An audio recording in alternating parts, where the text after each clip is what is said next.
Fala, cafezeiro! Hoje eu vim falar de um drink aí clássico das cafeterias que muita gente ainda não entende bem o porquê dessa harmonização, dessa combinação. Ainda há muitas críticas por trás dessa bebida. Bom, vamos lá para a vinheta que eu vou explicar para vocês que bebida é essa.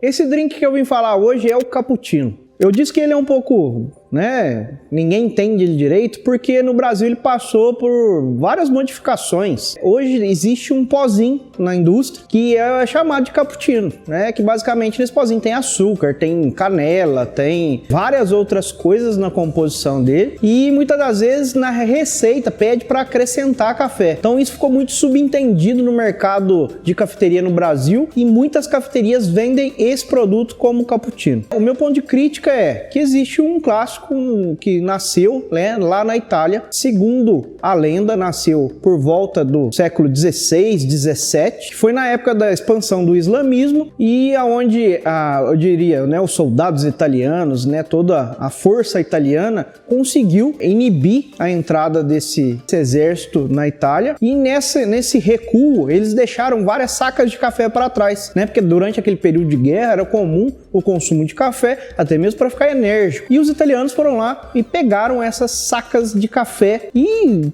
levaram com eles, sabendo que café sempre foi uma moeda de troca de valor alto, eles viram ali um benefício de ter ganho aquelas sacas de café dos islâmicos. Porém, esse café já estava torrado, porque eles já tinham o hábito de preparo, principalmente café turco. Para você que não sabe o que é o café turco, vou deixar aqui no card um vídeo que a gente prepara o café turco para que você possa entender. E os italianos não eram muito fãs de café, ainda mais com aquela torra um pouco mais acentuada, eles sentiram aquele amargor em excesso e, segundo reza a lenda, um monge fez uma receita com esse café, onde ele acrescentou leite e mel. E aí a harmonia ficou legal, ficou uma coisa mais prazerosa ao paladar. Esse monge chamava-se...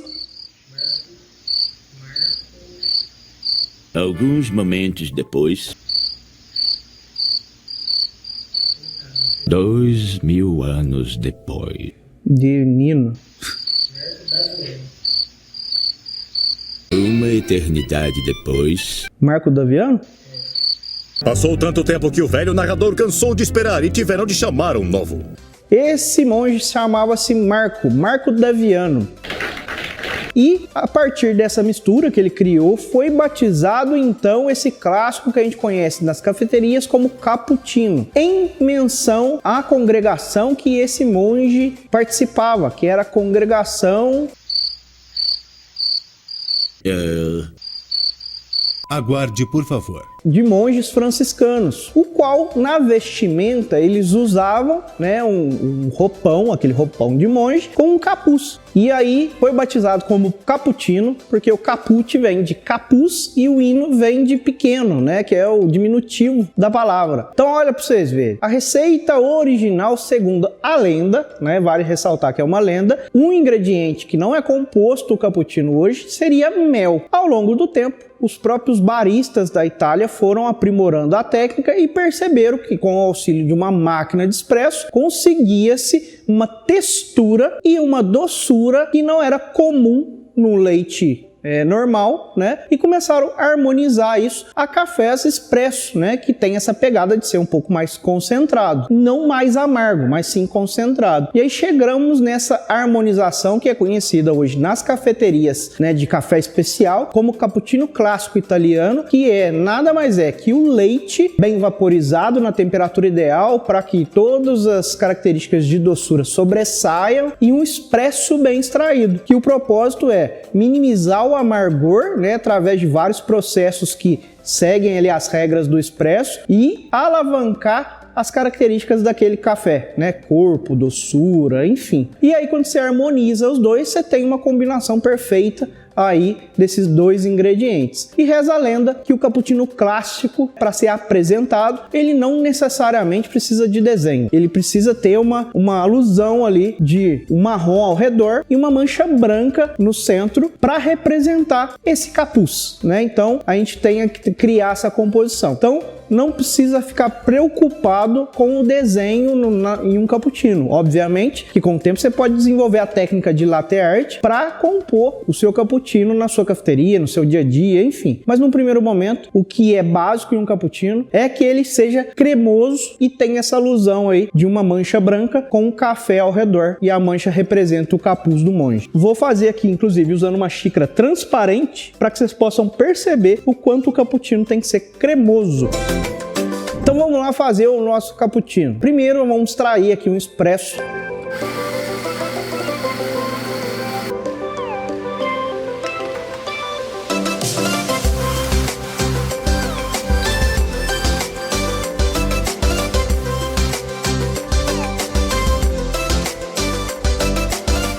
E vou fazer a vaporização. Lembrando que essa vaporização eu preciso sim desenvolver mais creme, né, para que o meu cappuccino fique mais cremoso. Se você der um Google aí, for fazer uma pesquisa, né, qual que seria a proporção indicada de preparo para um cappuccino, eles falam em coisa de 3 partes iguais, né? Por experiência, hoje isso não é muito aplicado no mercado, porque imagina, hoje uma xícara de cappuccino ela gira em torno de 120 a 180 ml, mais ou menos, né? As que a gente tem aí de maior fácil acesso em volume para cafeteria. Então hoje basicamente o barista usa uma dose de expresso curto, que equivale aí seus 30 a 35 ml, faz o leite bem vaporizado, arremessa. Qual que é o intuito? Você completar a xícara, né, de acordo com o padrão da sua cafeteria. E aí sim, uma regra que a gente adotou para um cappuccino bem feito é que ele tem que ter aí mais ou menos um dedo de cremosidade, porque um cappuccino que não tem um nível elevado de textura, ele não pode ser chamado de cappuccino. Na hora de tomar, perceber se o café tá ali, se ele tem uma combinação com aquele leite que foi escolhido, se o leite foi bem vaporizado e trouxe uma doçura tão alta que pôde substituir aí então o mel, que é lá da origem. Então aqui tem o leite vaporizado, né? Sempre importante homogeneizar bem a vaporização, né? Para que você tenha um equilíbrio aí na hora de arremessar na xícara o leite e o creme, tá? Arremessa no centro, cria a tela, aproxima, e o nosso objetivo inicial é fazer então uma mancha branca para trazer a alusão ao capuz do monge, tá? A partir dessa mancha branca dá para usar a criatividade e desenvolver com o desenho, por que não, né? Para não passar aí em branco e você não ficar com essa sensação que não fez nenhum tipo de desenho no seu cappuccino.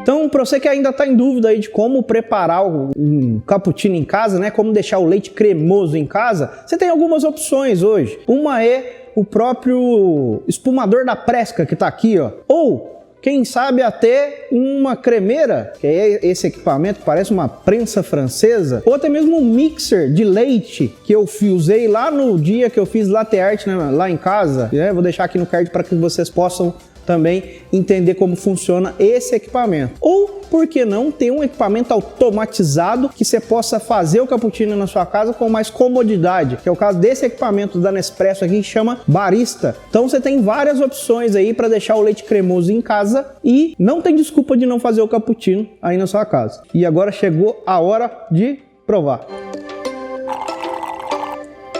Ficou muito bom, bem cremoso, né? Esse café aqui, inclusive, é um café bem diferente que eu escolhi para essa receita. Eu peguei o café que é utilizado no nosso clube de assinatura, que esse aqui foi de um clube anterior, inclusive é um café com notas mais vinhosas. Deu uma sensação aqui de iogurte, uma coisa bem diferente nessa harmonização. Então, para você que ainda não conhece o nosso clube de assinatura também, vou deixar aqui um cupom de desconto que, se fazendo a assinatura lá, você vai ter 5% no primeiro mês de assinante. E lá a ideia é levar para vocês aí experiências diferentes. Todo mês a gente envia cafés diferentes com ideias e aplicações diferentes. Enfim, todo mês é uma uma experiência diferente em café. Ficou muito bom o cappuccino, um cappuccino bem diferente do comum, bem doce, com essa nota de iogurte, uma nota frutada, de frutas vermelhas, bem diferente e inusitado numa bebida desse estilo.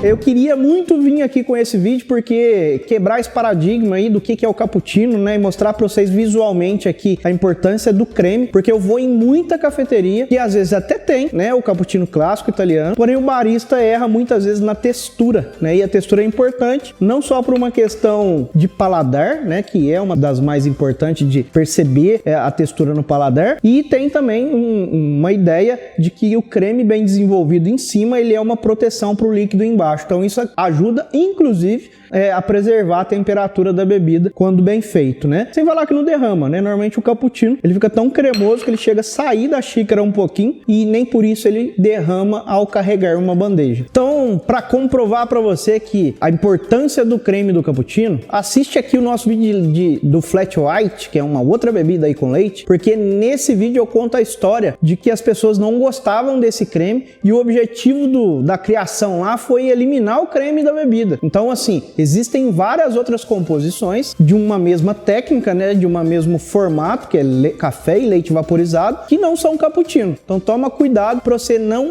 errar na sua harmonização aí. Uma outra coisa que é válida sobre o cappuccino, né, é assim, no Brasil a gente criou então esse hábito do cappuccino de pozinho. E aí nessa mesma receita, uma coisa que é aceitável, mas entendam isso como uma técnica brasileira, que não é comum fora do país, né? Que é a adição ou de cacau em pó ou canela em pó. Então isso é comum no Brasil hoje, ter no cardápio das cafeterias entre parênteses lá, com cacau ou canela. Então saiba que é um pouquinho de canela ou cacau que é polvilhado sobre o café e depois é feita a receita normalmente. Então isso também eu diria que é um que a mais do cappuccino no Brasil. Então é isso, galera. Espero que vocês tenham entendido aí qual que é a ideia então do cappuccino de verdade. E esses cappuccinos que vocês estão tomando aí, que não sei quem que inventou, não sou contra, pode ser uma coisa aí agradável, rentável para as cafeterias, mas saibam que não é o cappuccino clássico da Itália. Até semana que vem, até o próximo drink.